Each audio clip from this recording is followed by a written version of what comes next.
Hello students, this is question number 1 from chapter 11 of NCERT class 9th science. Here we are given that look at the activities listed below and we have to give reason out whether or not work is done in the light of your understanding of the term work. तो हमें यहाँ पर देखिए काफ़ी सारी activity दी गई हैं और बोला गया है कि आपको बताना है कि ये वर्क की जो आपने डेफिनेशन पढ़ी है उसके अकॉर्डिंग ये वर्क है या नहीं है।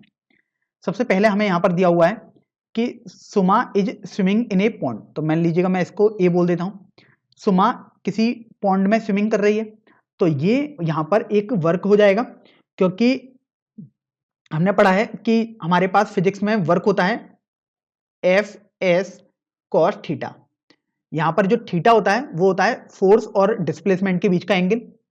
अब ये देखो सुमा आगे की तरफ स्विमिंग कर रही है उसी डायरेक्शन में, तो इसलिए और अपने आर्म और लेग जो उसकी वाटर में है उसके अकॉर्डिंग मूव कर रही है, तो यहाँ पर थीटा बेसिकली 0 है, तो वर्क यहाँ पर हो रहा है। थीटा 0 हुआ है मींस कॉस थीटा 1 हो जाएगा, ध्यान रखें, तो ये 0 नहीं है वर्क यहाँ पर, तो वर्क यहाँ पर हो रहा है। अब बी ऑप्शन में देखते हैं, a donkey is carrying on a load on its back. तो जब डंकी एक लोड अपने पर लिया होगा अपनी बैक पर, तो स्वाभाविक सी बात है कि जो लोड होगा वो नीचे की तरफ मूव होगा और जो आपके पास जिस डायरेक्शन में डंकी चल रहा है वो आगे की तरफ होगी, तो लोड और डायरेक्शन 90 डिग्री का एंगल बनाएंगे, मतलब cos 90 जब भी होगा तो बेसिकली ये 0 हो जाएगा, तो W इक्वल टू 0 मतलब no work here. In C part we are given that a windmill is lifting water from a well. तो यहां पर आप ये देखो कि विंड मिल क्या कर रही है, वर्क कर रही है lifting A water from a well, मतलब वेल से पानी निकाल रही है, तो ये क्या कर रही है, doing work against the gravity कर रही है, मतलब वर्क तो हो रहा है, तो यहां पर भी वर्क हो रहा है। In D part we are given that a green plant is carrying out photosynthesis.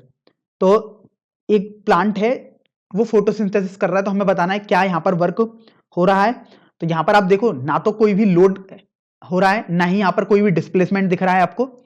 जब प्लांट फोटोसिंथेसिस कर रहा है तो यहां पर कोई भी वर्क नहीं हो रहा, अर्थात no work. In part E we are given that an engine is pulling a train. तो देखिए यहां पर बोला गया है कि एक इंजन ट्रेन को पुल कर रहा है, तो हम जानते हैं कि ट्रेन को पुल करने के दौरान इंजन वर्क करता है अगेंस्ट द फ्रिक्शन, तो यहां पर आपको वर्क हो रहा है हमारे सेंस में। In F part we are given that food grains are getting dried in the sun.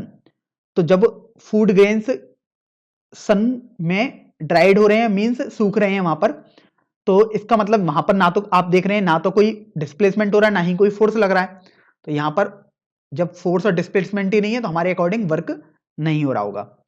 And in G part और we can say last part we are given that a sailboat is moving due to its wind energy.